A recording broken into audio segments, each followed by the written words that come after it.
আমার মায়ের শাশুড়ির কাছ থেকে এই রান্নাটা শিখেছি। এখন বিয়ের পর দেখি আমার নিজের শাশুড়িও এই একই রান্নাই করে। রান্নাটার মধ্যে কি এমন আছে বলেন তো, এত মজা হয়? আর এই শাশুড়িদের হাত বদলে রান্নাটা না দেখলে মিস করবেন। তাই পুরো ভিডিওটা দেখতে থাকুন, তাহলে বুঝতে পারবেন আপনাদের মায়ের শাশুড়িও কি একই রান্নাই করে। আসসালামু আলাইকুম, কেমন আছেন সবাই? আশা করি ভালো আছেন। আলহামদুলিল্লাহ, আমিও ভালো আছি। আমি আজকে এখানে চিকন চিকন ডাটা নিয়ে নিয়েছি। আর এই ডাটাগুলো খেতে কিন্তু অনেক মজা হয়। এই ডাটাগুলোকে আমি সুন্দরভাবে ছুলে নিচ্ছি। অনেকে আছেন ডাটা ছুলে নেন না, এমনিতেই রান্না করে ফেলেন। অসুবিধা নেই, চিকন চিকন ডাটা কিন্তু এমনিতেও রান্না করা যায়। যাই হোক, এই তো আমি একটু ছুলে নিয়েছি, তবে ছোট ছোট গুলো না ছুললেও চলে। আর সবগুলো ডাটা যখন ছুলে ফেলেছি তখন দেখেন অনেকগুলো হয়ে গেছে। এখন এই ডাটাগুলো দিয়ে আমার মায়ের শাশুড়ির রেসিপিটা তৈরি করব। আগেকার মানুষগুলো খুবই ইন্টেলিজেন্ট হয়। আসলে ওনাদের রান্নাই কিন্তু বর্তমানে এখন আমরা করি, কিন্তু আমরা মনে করি যে আমরাই চালাক। আসলে আমাদের চাইতে ওনারা বেশি চালাক ছিল।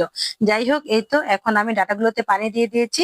আর এখন ভালো করে ধুয়ে নিচ্ছি, কিছুক্ষণ ভিজিয়ে রাখবো এভাবেই। আর এদিকে আমি মশলাটাও রেডি করে নিচ্ছি। সত্যি বলতে আমার কাছে এটা এত ভালো লেগেছে কি বলবো। তবে আমি রান্না করব একটু আমার মতো করে। আমি এখানে ফ্রোজেন কাঁঠালের বিচি নামিয়ে নিয়েছি।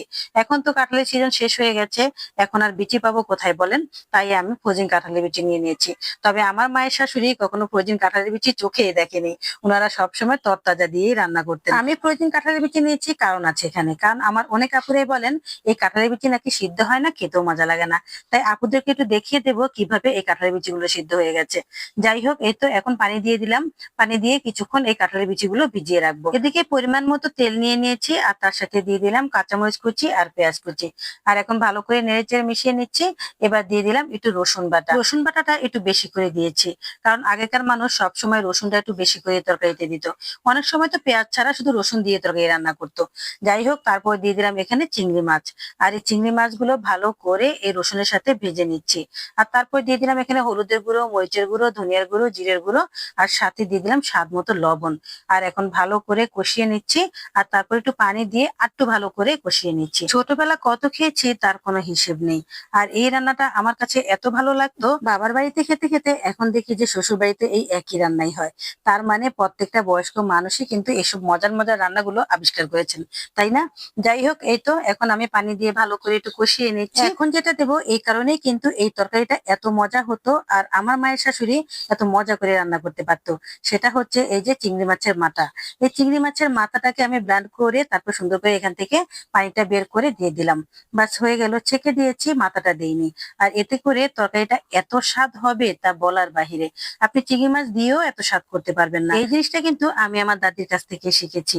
আর আমার দাদি সবসময় এই কাজটা করতো। আমি কিন্তু চিংড়ি মাছের মাথাটা ভালো করে পরিষ্কার করে নিয়েছি।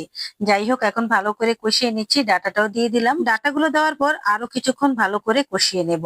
আর এখন যদি আমি ফ্রোজেন কাঁঠালের বিচি ব্যবহার না করতাম তাহলে এখনই দিয়ে দিতাম। কিন্তু যেহেতু আমি এটা ফ্রোজেন কাঁঠালের বিচি দেবো, তাই কাঁঠালের বিচিগুলো একটু দেরি করে দিয়েছি।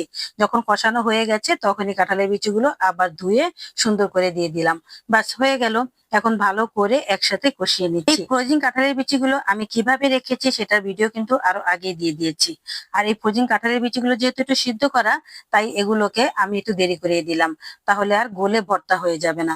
সত্যি বলতে আমার কাছে এটা খুবই ভালো লাগে এই তরকারিটা। দেখেছেন কি সুন্দর হয়েছে, মাশাআল্লাহ। তরকারির কালারটা খুবই সুন্দর এসেছে।